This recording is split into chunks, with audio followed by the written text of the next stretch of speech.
I'm Paul Pearson, host of Star Time, and when I'm not deep frying a turducken in a closed garage, I'm listening to Rainier Avenue Radio World.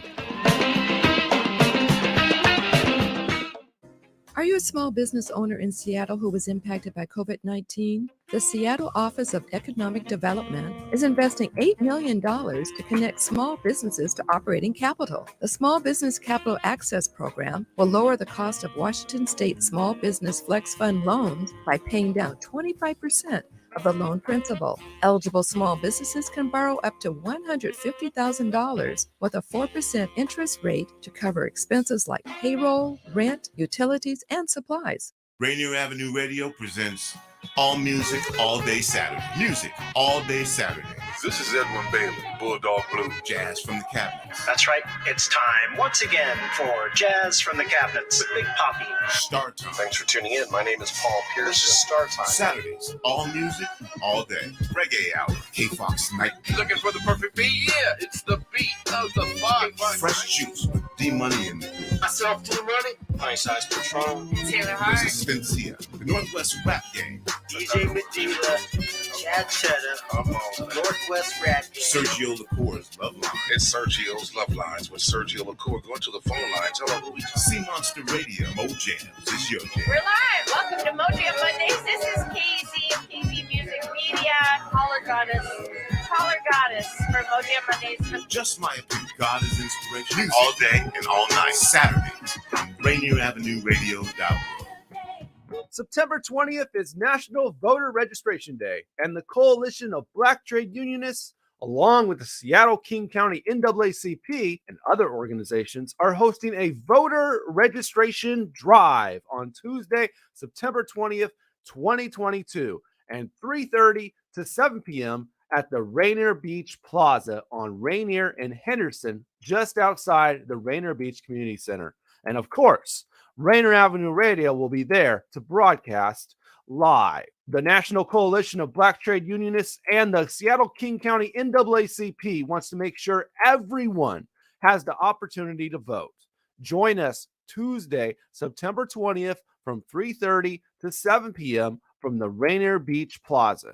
Get registered to vote and get information so you can become more informed about your ballot and your vote. You are listening to Rainier Avenue Radio, your community radio station.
I guess we're live. Hey, everyone. Welcome to Clean Greens Living live broadcast on Rainier Avenue Radio. I am your host, Queen Bree.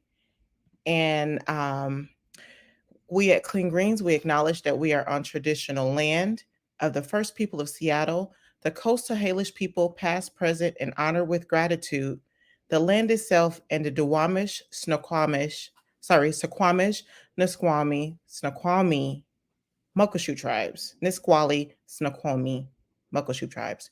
We also acknowledge due to redlining the systemic oppression mechanisms of anti-Blackness racism that was enacted by white leaders and politicians here in Seattle, Washington. If you are a family who was affected by redlining and racial practices that stopped you from being able to pass down family wealth in the CD, please contact us at cleangreensfarm.org or blackdollardaystaskforce.org. I have no announcements today other than we do have our free food giveaway. Free food. I can't even, my guest is in the background making me laugh and I'm trying to keep it straight. We are giving our free food giveaways every Saturday and our CSA pickups every Saturday and Mondays from 11 a.m. to 2 p.m. Every Saturdays and Mondays, 11 a.m. to 2 p.m. We are opening up an option to pick up a free bag of fresh organic produce in our Rainier Beach Youth Community Garden, which is located between behind the Rainier Community Center between the schools. So where you see the Park by Rainier Community Centers, we are right in the back. We will put that information up on our Instagram post, and if you follow us on Instagram and follow us on Facebook, we'll have that information there for you, the address where you can pick up a fresh bag of produce. We are coming to the South End.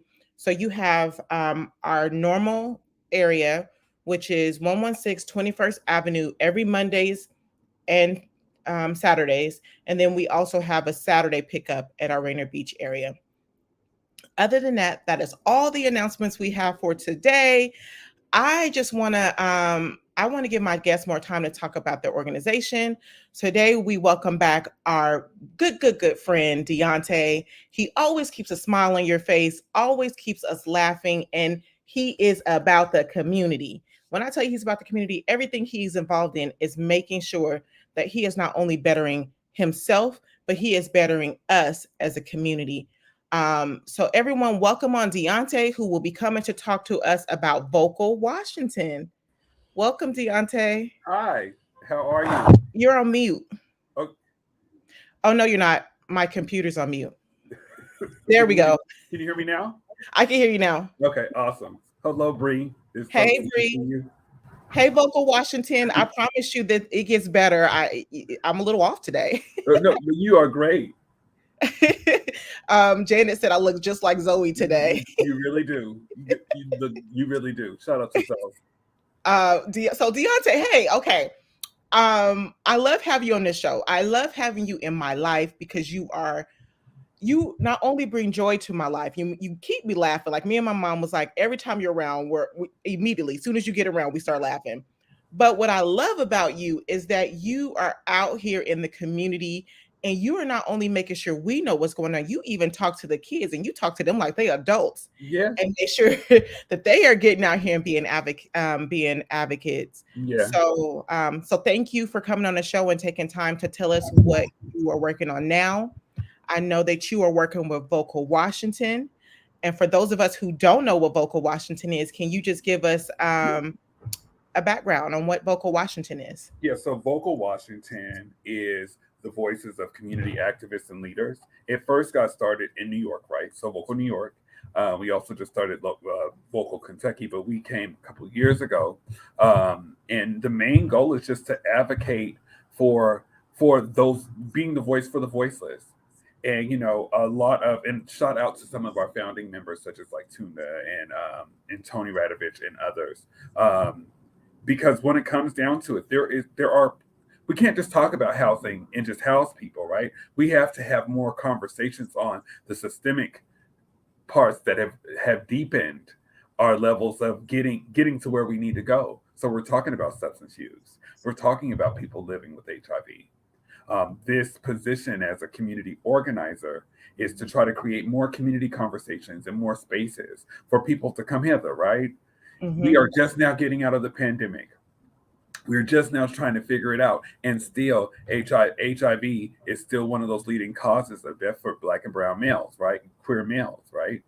Why we need to continue to create safer spaces for that, right? We need to also we need to also pay attention to community members in the areas that actually need that advocacy. So those are the incarcerated community members, right? Because there's so many people. We just put them in a halfway house while they're while they're in the spaces of still being under DLC supervision with no community to go to through gentrification, right?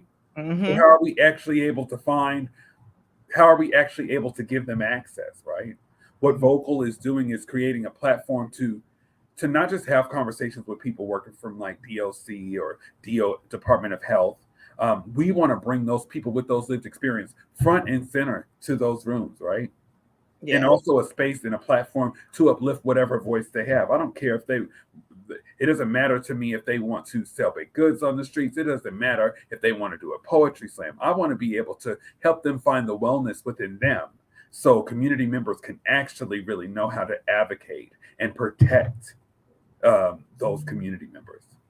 Oh, I like that. And you want to know why I like that? I worked in housing for like 8 years. And when I say housing, I work for I guess I could say I worked for the YWCA for years. And I was a part of this program called Late Night. And our program was to people who were imminently homeless. We put them in a place and tried to help them get housing. Yeah. And what was a struggle for me was this isn't just about getting someone housed. We can get them housed, but they need more. Some of them need supportive services, like what you're talking about. They need drug and alcohol services that are longer than 30 days. Because my job was to get them housed in 30 days. Right. And 30 days for someone who just got out of jail, someone for 30 days who is relapsing or using drugs. That's not realistic. And our hands was tied as an organization because that was what we were supposed to do. And we didn't have that supportive services, if that makes sense. Like there were certain supportive services, but not how you're talking about, which is we are putting their voice in front and center, and we are finding ways to support them. And when I was looking at your website, I seen that you guys have a safe consumption spot. Yeah, well previously, but we are going to other safety consumption shops, and what we want to really do is push the conversation south, right? Yeah. We know that in between Tukwila all the way to Federal Way, that we have community members that are out there surviving, right? Mm-hmm. But there are not very many spaces for them to find safety, right? They're surviving, but they're in survival mode surviving. Right. Yeah. But even like, and the thing about it is, and this is where we're at, right? We are meeting you where you're at. So if you're actively using, I want to still meet you and still give you an opportunity to help navigate you through that process, right? Or find a community organization to help you navigate through that process and make sure that we are investing in those peer navigators and peer workers that not just with certifications, but those with lived experience to help push them to find their wellness, right? There are not very many needle exchange programs, if not any, right, in South King County. And what the other alternative for them is what? Is jail, right? Yeah. So that is when we talk about these prohibition-based systems that don't stabilize us. They dehumanize us. We continue to come out of those spaces undervalued. And that is one of the main reasons why we are continuing to try to want to restore people in our communities. And yeah, sorry, girl, I can get on a horse, right? Right. I was like, we could go all day, but no. Okay. So what communities are you focused on? Because when we say our community can be like, if we say the CD is starting to not look like. Well, you know what's so fun? You know what's so funny? Funny you asked that, right? We are both in Washington, so that means that we want to go around. We want to get around the whole state, right? We want to try to give people access to uplift what's going on. Because keep in mind, there might be 5.5 LGBTQ people out there in El Whatcom County, right? But Buffalo Wall wants to be able to uplift that voice that are people out there. Now, we can't drive all the way. We can drive all the way out there, right? But we can also be putting them onto putting them on a platform to have bigger conversations with those people who can give them those access to care that they need. Those conversations about HIV in their community. Some of them could be unhoused. How do we help navigate them? We want to, because keep in mind, as we're going in here, and even as a community organizer, yes, I know how to have the conversations. But as I'm doing that, I'm also learning, right? I can't stand to be around someone, an unlearner, right? Yeah. Someone who is just, this is the way we go. This is how it should be. That's not where we are at Vocal Washington. Everybody, we are leaders that walk alongside each other and take turns on where to go. And I like that you guys are having that conversation, because even when we talk about the consumption area issue, I mean, not issue, the consumption area, when I was reading it, I was like, this is the conversation that people need to be listening to. And I'm happy that Vocal Washington is out there, because people think, oh, we're put in a spot where people can just go use. But it's like, no, there is more. There's more to it than just them using it. You guys give them access to drug treatment, rehab. It helps reduce the risk of HIV and hepatitis, because you guys are providing a clean space and people there that can support them through this. So Right. Yeah. No. What you're absolutely right in supporting them through it. I did my homework, okay? Right, girl. You had me for a minute, right? You know, and it's like we have one of the things that I do is like, you know, that we have a program out here called LEAD, right, which fosters inclusion and diversity practices for community members, right? And they're in a lot of our community members are in civic hotels that were previously houseless, right? So what I do is, you know, I have these conversations with community people, right? And it's like, well, don't ask me, ask Michelle, and I'm just saying names. Those were, talk to Michelle M or Michael A, or talk to these specific people and give them an opportunity to speak, right? Mm-hmm. And let them tell you exactly where they're at and how you can support them. We don't care about you don't have to have grammatical speaking. You can speak in whatever vernacular you feel, right? Yeah. Because sometimes they need to hear that, right? Because sometimes we can be so robotic, right, in these areas of access that we are also missing the point, right? Yep. And as a person with lived experience in both HIV and substance use, there is something that has been happening to me over the past 2 months where I'm finding so much joy in everything that I do. I'm finding so much joy in giving people that voice, allowing people to get that access, you know, and continuing to help them on their pathway and their journey. And that's one of the main things what Vocal Wall wants to continue to do. Nice. Oh my gosh. Okay. What was I about to say? I love how you say that instead of just talking to you, you say talk to the people it is affecting. Because a lot of the times people think you have to be in a suit and tie for people to get your attention. Mm-hmm. And we need to get out of that. And that's a lot of the reasons why Deontay does his work. I do my work. Yeah. The community has to have a conversation with people that don't look like them. And also people showing up who they are also helps someone else rise up and get out of it. So I appreciate that platform. So if you're just tuning in, you're tuning into Clean Greens Living, broadcasted on Rainier Avenue Radio. Today we have with us Deontay Damper from Vocal Washington. He's given us the breakdown of what it is that they do. I also want to acknowledge, Deontay, that First Lady Karen said hello to us. So hi, First Lady.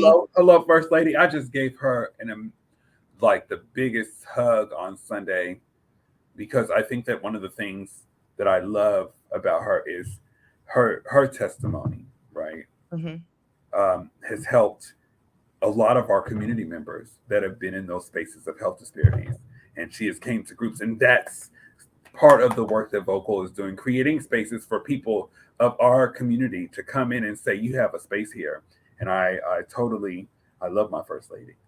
And I love that. Oh, go ahead. Yeah, no, go ahead. I was about to say, I love her too. And I'm happy to be around people who aren't too proud or aren't too uppity to go in places, because everyone is human. And like you said, they dehumanize people, and we have to go in there. Janice says nothing gives more joy than helping others. That is true. Yeah. Helping others and just going into having that conversation, you get to know people on a deeper level. And when they see us, like our First Lady coming out of the church, going into the community and giving a talk and a testimony, that means the world to people. That means the world to me to watch that and watch her in action. So Thank you, First Lady, for that. So if I am correct, I just want to give what I interpret of what Vocal Washington is, and then you just tell me if there's a little bit more. So Vocal Washington is targeting all of Washington for people who are who have disparities like drug use, HIV, homelessness, African American, people of color, low income. and then you guys go out here and you're raising their voices and bringing them to the forefront. So what does that look like for you guys as an organization with the state of Washington? How are you guys doing that? Because it's easy in the community to bring people. First lady said hi, thank you, I love you both too. It's easy for us to do it in the community because when we have our platforms, that's another thing we do. When we have our platforms, we're gonna bring it to you. Right. But what does it look like in the state of Washington of doing that? And well, how? I think, well, you know, the thing about it is, it's one of those things where you have a compass, right? And you are literally trying to navigate. It'll take you every which way. So that can be community forums that we have coming up, right? Prosecuting attorneys races that we have coming up. It could be, it's like having conversations like this with you. It could also be rallying. We were out in Federal Way during the last Overdose Awareness Day, holding up signs and passing out Narcan, which is one of the things that all schools need, right? In the areas of having more conversations about overdose. One of the main things that I want to try to do is in community would like to, well, as Vocal would like to do. I want to come teach Narcan to our Narcan class to our students that are out there. There are so many kids right now that are passing away and overdosing through fentanyl use, right? Every school, every library needs access to that. I had a friend whose student overdosed and wasn't familiar with Narcan. There was no training for him to know how to use it to save the life, right? It's so important to be able to know, we're not in the crack epidemic, right? There is no longer a war on drugs. And since we are now taking that out of our vocabulary, we need to start putting more wellness in community. And more education. Yeah. Right. And more health equity in our community and more, and not just it goes beyond the education, because you could be educated on how to use the can, but do you have enough humility in your spirit to know that you can be able to save a life, to know that that could be you or that could have been you, right? Yeah. That is the main, like, that's one of the main things that kind of keeps me going, right? Within this work. And it's an everyday learning process. But I think that one of the things about it is always coming up with new complex ways to reach community. So I have a question for you. We didn't go over any questions. So no, we don't. We never do. Yeah, right. You do this work and you talk about your experience. Why is this so important to you to be out in the community and talk about HIV and talk about drug use and talk about togetherness? It is so important for me to even now be a lot more transparent about my story, right? Because, you know, when I started doing the community work, you know, I was HIV activist and doing that work. That has been a lapse over 5 years. I'm a human being beyond the activism work. I'm a person that cries. I'm a person that feels insecure. I'm a person that cries at night. I'm also a person that has been learning over the past 5 years to fall back in love with me, to heal that person that has been insecure, to heal that. And in order for me to feel healed, I need to keep it real. I don't want to be in a space where I'm boxed in or where I don't feel myself, where I do the community work and smile on the camera and go home. And when I cry my eyes out at night. I gave up on myself even throughout the work, right? I'm doing the work and I'm smiling and doing it, right? And that unraveling that I had actually this year, right?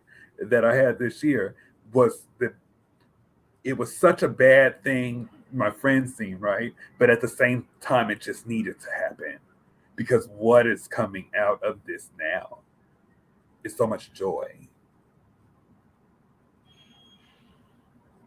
It's so much joy. I mean, when I started going through the processes of my own healing space, right? Mm-hmm. I started finding so much joy to me getting to know back me, sitting with my friends and talking about self-care, sitting around and being so much more open. And the main reason why I'm fighting the fight, because I know that there is somebody right now that is feeling that way and has no community to turn to, doesn't have the friends that or access to care that we do. that doesn't have an outlet to have a choice, have an option. I do it as a we, right? Because I know I can't do it without people like you. I know I can't do it with my other friends and family and the members of Vocal Walk. And there are people that have lost their life to HIV. There are people that have lost their lives to overdose. And for me, it would be a disservice if I don't stand tall in it. There are other people that are probably community activists or community workers, or that are outreach people, that are navigators, that are in despair, that are hurting, that are trying to figure out how to navigate this. And if I don't stand hard in it, someone else is going to try to tell my story. And I'd be damned. And I'd be damned if anyone that is out there that are living with these disparities, and it goes beyond the disparities, right? It also, it's not just the fact of HIV and overdose. It's also, as you stated before, our indigenous community members. It goes down to our our sex workers that are out there in the community. It goes to the people that are in domestic violence situations in our community. It's time to get out of we are getting out of this pandemic, and this rebirth of whoever we are becoming needs you to stand tall, needs you to be voiceful, needs you to be impactful, because we all are here to inspire for higher. And I'm just so happy to be in a space where every day is an elevation.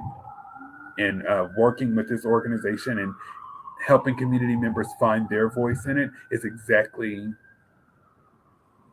I was asking myself earlier this year, am I supposed to be... I don't think I'm supposed to be here.